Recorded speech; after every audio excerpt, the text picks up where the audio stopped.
नमस्कार शिक्षक साथियों आज मेरे साथ एक कुछ वाकया हुआ, उसे मैं आपसे शेयर करना चाह रहा हूँ। शिक्षक हैं तो जरूर इस बात को थोड़ा सा ध्यानपूर्वक सुने।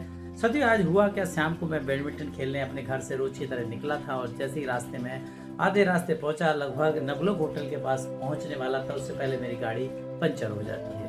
तो उस गाड़ी की पंचर जुड़वाने के लिए मैं नवलोक होटल के सामने कई दुकानें लगी हुई हैं मोटरसाइकिल सुधारने की, मैं वहाँ पहुँचता हूँ और अपनी मोटरसाइकिल को सुधरवाने के लिए पहुंचा। तो वहाँ पर एक लड़का मेरी मोटरसाइकिल की पंचर जोड़ने के लिए आया और उसने मेरी पंचर जोड़ना शुरू कर दिया। इसी बीच मेरी उससे कुछ बातचीत हुई। बातचीत के दौरान कुछ ऐसी बात आई मेरे पास, तो मुझे लगा वो आपसे बात शेयर कर ली जाए। साथियों जो लड़का था, नाबालिग लड़का था और उस दुकान पे काम करता है। सुबह 9 बजे से लेकर रात के 9 बजे तक वह 12 घंटे उस दुकान पर काम करता है और इसके बदले में उसे 8,000 रुपये महीने मिल जाते हैं। छात्र का नाम मैं नहीं लेना चाहूँगा क्यों किसी की प्राइवेसी है। और जब मैंने उससे बच्चे से पूछा क्यों तुम पढ़ते नहीं हो क्या, तो उसने बिल्कुल छोटी सी मुस्कान के साथ जवाब दिया, सर हाँ मैं पढ़ता हूँ। मुझे अच्छा लगा सुन के कि जब उसने कहा मैं पढ़ता हूँ, तो मैंने जैसे ही मजाक में हल्की बात में पूछ लिया कि कहाँ पढ़ते हो, कौन से स्कूल में पढ़ते हो।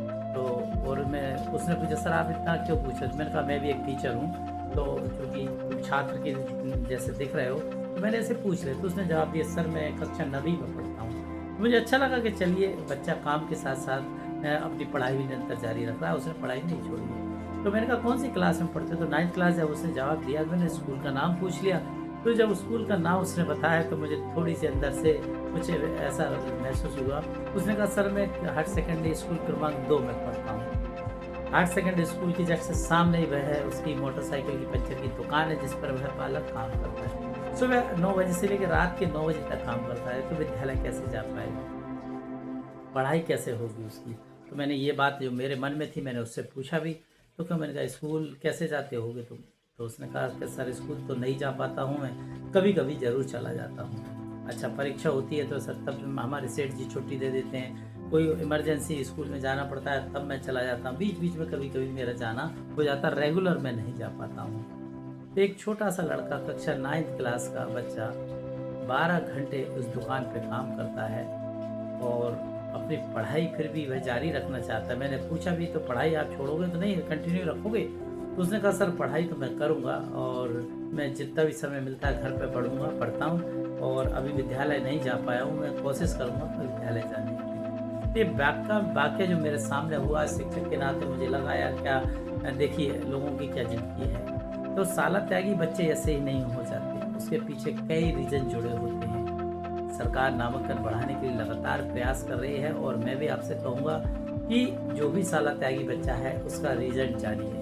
सबसे पहले रीज़न जानिए कि आखिर वह विद्यालय आने में असमर्थ क्यों है, वह विद्यालय आना क्यों नहीं चाहता, आगे अपनी पढ़ाई निरंतर जारी क्यों नहीं रखना चाहता, या क्या वजह है उसके पीछे। तो चाइल्ड ट्रैकिंग ऐप पर हम बच्चों को खोज रहे हैं। अभी वर्तमान में जो फैसिलिटी दी गई है एजुकेशन पोर्टल 3.0 पर, में हम बच्चों को खोज रहे हैं कि कौन से ऐसे बच्चे हैं जो साला त्यागी हैं, जो स्कूल नहीं आ पा रहे हैं, उनके कारणों को जान भी रहे हैं और उन कारणों को जान के हम प्रयास कर रहे हैं सभी शिक्षक साथी कि उनको कक्षाओं में प्रवेश दिलाया जाए। तो साथियों नामांकन के लिए लगातार हमें सबको मिलकर प्रयास करना है और उनके जेन्युइन जो कारण है उन कारणों को जानना है और उनका हल भी हम सभी को मिलकर निकालना है। केवल कारण को जानना ही उद्देश्य नहीं है शासन का, शिक्षक का, समाज का। ये नैतिक कर्तव्य है कि बच्चे की यदि कोई कठिनाइयाँ है, कोई परेशानी है, तो उन परेशानियों को हम कैसे दूर कर सकते हैं जिससे कि वह सफलतापूर्वक स्कूल पहुंच पाए। कोई भी बालक ये नहीं चाहेगा कि मैं 12 घंटे काम करूं। सब बच्चे खेलना और पढ़ना चाहते हैं, सबके मन में इच्छा पढ़ने की है, खेलने की है। 12 घंटे काम करना कोई नहीं चाहेगा। किसी सेठ की दुकान पर सुबह 9 बजे से लेके 12 बजे तक की ड्यूटी काम करना, एक 9th क्लास का बच्चा है, 8 क्लास का बच्चा है, कई बच्चे काम कर रहे हैं लगे हुए अपने। तो कुछ मजबूरियां उन बच्चों की जो होती हैं जिससे वह मजबूर होते हैं और उस काम को करना पड़ता है। हालांकि उस छात्र की पारिवारिक स्थिति पे से जानकारी ज़्यादा नहीं लग पाई, बातचीत नहीं हो पाई है क्योंकि इतने में उसने मेरी पंचर कंप्लीट कर दी थी और मैं वहाँ से जाने के लिए निकल पड़ा। प्रयास करूँगा उस बच्चे से दोबारा मिलने की और कोशिश करूँगा कि वह बच्चा 9th क्लास में जो है वे विद्यालय जा सके। मैं उसका जेन्युइन कारण भी अब अगली मुलाकात में जानूंगा और अगली मुलाकात में फिर आपसे वीडियो शेयर करूंगा कि आखिर उस बच्चे की वास्तविक मजबूरी क्या है, उसे क्यों 12 घंटे काम करना पड़ता है, क्यों उसे 8,000 रुपये की ज़रूरत है, क्या परिवार में ऐसी उसकी कोई स्थिति है कि उसके बगैर काम नहीं चलता, इसकी क्या मजबूरी है। तो उस कारण को हम अगली मुलाकात में मैं जानूंगा, क्योंकि उसकी दुकान तो फिक्स है, काम भी करता है, तो मुलाकात तो उससे हो ही जाएगी। और इस बार मैं उसकी दुकान से बाहर ले जाके बात करूंगा, जिससे वो सेठ जी उसे परेशान करेंगे नहीं तो ये बात क्या सामने आया। मैं बच्चे का नाम इसलिए नहीं बताया, बच्चे की प्राइवेसी है। जब तक कुछ अच्छे काम का हमें जरूर मोटिवेशन करना चाहिए, प्रचार प्रसार करना चाहिए, क्योंकि ये बच्चा दुकान पर काम कर रहा है, मैं उसका नाम लूँगा तो ठीक नहीं रहेगा। साथ ही ये जो मेरे विचार मन में आए आज की मुलाकात के दौरान, बच्चे की मुलाकात के दौरान, तो हमने आपसे शेयर किए। तो चाइल्ड ट्रैकिंग ऐप पर हम सभी बच्चों को वैसे भी खोज रहे हैं। इस मुलाकात के दौरान हमने उस बच्चे को खोजा है। हालांकि त्यागी नहीं है वो बच्चा, पढ़ रहा है परंतु जा नहीं पा रहा है, और हो सकता है कहीं साला त्यागी हो जाए। तो उस साला त्यागी होने से पहले भी हमें उसको रोकना होगा, उसकी समस्याओं को जानना होगा। कहते हैं ना कि क्राइम होने से पहले यदि कोई सॉल्यूशन निकल जाए तो क्राइम ना हो, नहीं तो पता चला कि कुछ घटना हो गई, उसके बाद पुलिस आ रही है। तो ये पुलिस का मामला था, उदाहरण दिया है, उससे एजुकेशन से इसको जोड़ना नहीं है। तो इसलिए उसके पहले उसकी प्री प्लानिंग भी करना चाहिए कि बच्चा यदि स्कूल में कम आ रहा है तो एक दिन जाना बंद कर सकता है, तो उसके पीछे जेन्युइन कारण क्या है, वह प्रतिदिन विद्यालय क्यों नहीं आ रहा है। इसके पीछे यदि टीचर बारीकी से अध्ययन करे, अपने क्लास के बच्चों को ऑब्जर्व करे कि कौन सा बच्चा कितने दिनों में अंतराल में आ रहा है और क्या उसकी स्थितियां हैं, तो वो साला त्यागी होने से पहले बच जाएगा। अन्यथा एक दिन वह सारे बच्चे साला त्यागी हो जाएंगे जो इस तरह की उस रेशो में आ रहे हैं। तो ये तो केवल हमने एक बच्चे की आपसे बात की, ऐसे कई बच्चे हैं जो शिक्षा की मुख्य धारा से नहीं जुड़ पा रहे हैं, शिक्षा से वंचित हो रहे हैं। हम सभी शिक्षक साथियों का समाज का एक दैनिक कर्तव्य है, एक नैतिक कर्तव्य है कि हम बच्चे को मुख्य धारा से जोड़ें, उसको शाला में पहुंचाएं। तो ये जरूर हम प्रयास करें, और शासन तो लगातार करती है। पोर्टल पर आप देख रहे हैं कि एजुकेशन पोर्टल 3.0 पर चाइल्ड ट्रैकिंग ऐप आ गया है। उसमें हम सभी बच्चों का सर्वे कर रहे हैं, जिसमें 6 साल से लेके 18 साल तक के बच्चों का सर्वे किया जाना है।